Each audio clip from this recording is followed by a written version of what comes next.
Oh yes, let's talk about charging. So, a couple of days ago, I went to Germany and Denmark, but I went to the 350 kilowatt fast charger in Rødekro. It's from Ionity, right? And I charged the I-Pace on that charger, and I was getting pretty good speed, the highest speed I've ever seen in the non-Tesla car. So, unfortunately, there was like one corrupt file. Yeah, like the one file I didn't want to be corrupted was corrupted, so I'm like, shit. So I bought two new memory cards, yeah. But anyway, so that one time lapse I was going to make is not there, so I was at least able to pull the screenshots, so you can see there, you know, at least each percent is going up there. And you notice something, which is that the voltage is slightly higher than other cars. So at low state of charge, most other EVs, they will have about 350, maybe as low as 330. Whereas this one, you know, 400 volt. So the voltage seems to be about 45 volt higher than other cars. It's just the way Jaguar designed the car. Most cars will be from 350 to 400 roughly. I-Pace is from 400 to 450 roughly, and then you have an exemption is e-Golf, which has lower, it's like 300 to 350 volt only. So I will come back to the, what like that affects the charging speed, but you know, Kona and Niro, they can also support these fast chargers, not faster than 50 kilowatts, but they only get 72 roughly, 72 max. And the reason for that is that it's, at least when I tried, there was a limitation on the maximum number of amps, 200 amps. So we don't know yet for sure if they will support higher speed, but officially they say that it supports 100 kilowatt fast charger. And in order for that 100 kilowatt fast charger to output 100 kilowatt, we need about 500 volt of, you know, of battery voltage, pack voltage, which no car I've seen yet has it, but at least I-Pace is close, it's 450, you know. So that's the reason why I-Pace charges faster than Niro and Kona. And I also heard now that Jaguar confirms that they're going to up the speed. So what we see here is maximum 84 kilowatt, and they claim that it will go up to 100 or even 120 kilowatts. So yes, faster speed is always welcome. So another thing I will come back to that is that because of this higher voltage that I-Pace uses, it will have lower loss, heat loss.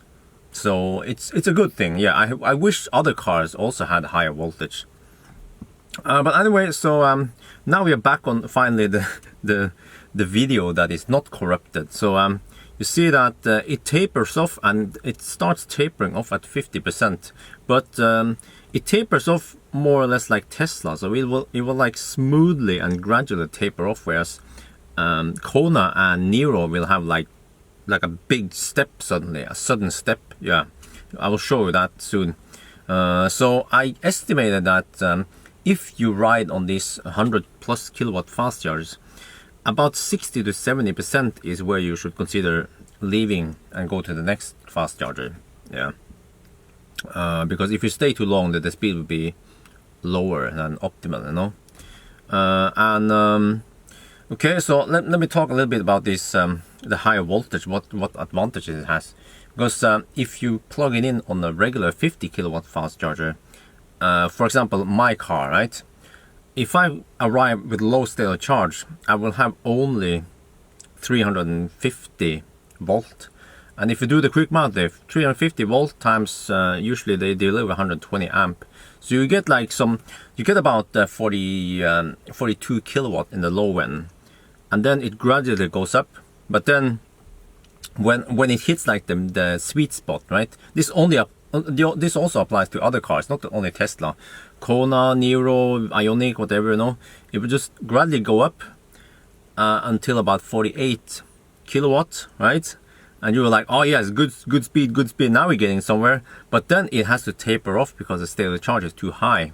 So, but on I-Pace it's different, because when you plug in, you have, you know, even at low state of charge, you will have 400, maybe 430, 450 volt times 120 amps. So you max out what the charging station can deliver already from the bottom. So you get like a flat curve from the bottom, you know, probably 49 to 50 kilowatt, which is good because that car needs all the juice it can get.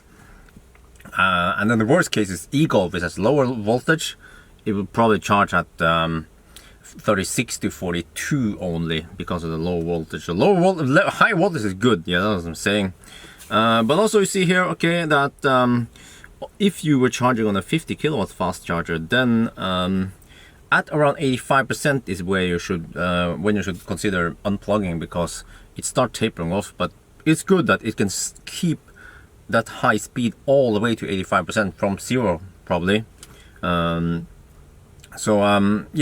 and you also see in this video that charging for some reason stopped at 100% kind of sudden. You know, we were still getting like 20 kilowatt, and then boom, it stopped. And then next time I tried to charge on the way back again, then it charged and charged and charged, just like Tesla. No, it would just slow down, step down to like 2 kilowatt, you know, and it was camping at 100% for like half an hour until I gave up, just like Tesla. So that means that it 100% is 100%. It is pushing all the cells to maximum voltage. Whereas when I first saw the first charging session, I thought that, oh, maybe it has a buffer like Ioniq and Kona and Nero. But it turns out that it doesn't have that buffer, or the BMS does weird things. Yeah. But I also noticed something else with I-Pace pack, which is slightly different from other packs, because during that fast, like ultra fast charging session, right, at Rødekro, I waited for a while and then didn't hear any fans. So after 35 minutes, I heard a little bit of fan, but the fan was running at like really low speed, like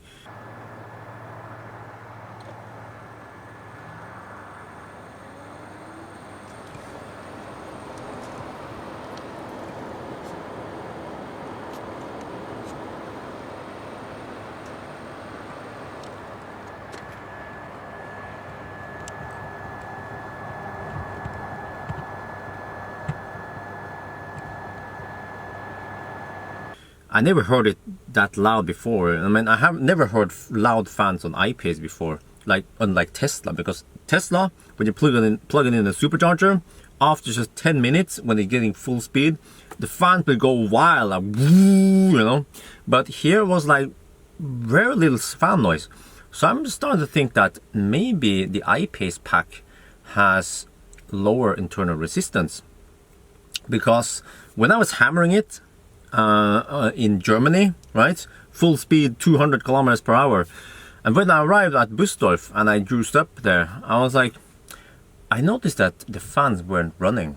I also noticed when I was driving, you know, you guys should have heard, you know, in comparison, when you hammer a Tesla, once I arrived at Busdorf, when I slowed down, you know, you would hear the fans going, you know, but not in the I-Pace.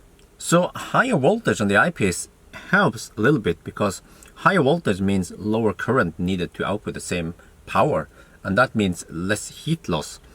So the I-Pace pack is a little bit of a mystery. It's a good way. It's a good way, yeah. I didn't know all this before I took it on a long trip, you know. So and some other indication I had was that, you know, that fast charger at Rødekro, it reports how many kilowatt hours you have it has delivered. It's very common for fast charger to do that. So when I compare the number of kilowatt hour it had delivered on that charging session, I was doing a 95 to 100% charge, right? And then I drove it down to 10%. So then I could estimate how much it needed to fill it up, how much energy the charger needed to give, right, to fill it up to 100%, and also estimated how much the car could pull out from 100% charge.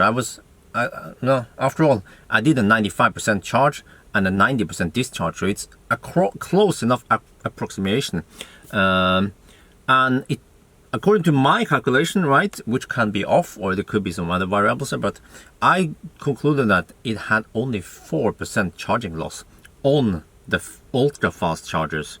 And then when I did regular fast charging, right, on the 50 kilowatt fast chargers, I did the same thing there, but then it looked like there was like almost no charging loss. Could be as low as 1%. That is really low, because if you charge other EVs on those 50 kilowatt chargers, okay, they might have a smaller battery, but typically they will have 10% loss on those 50 kilowatt fast chargers. But here in the I-Pace, it seems to be really low, but I don't know for sure, of course. Maybe someone else should try to measure the same, but from what I've seen, it could be like that. Yeah. But I mean, we should look at some graphs here. So I've done some homework, and I have plotted in the charging curve for the Tesla and the I-Pace, and also Kona and Niro.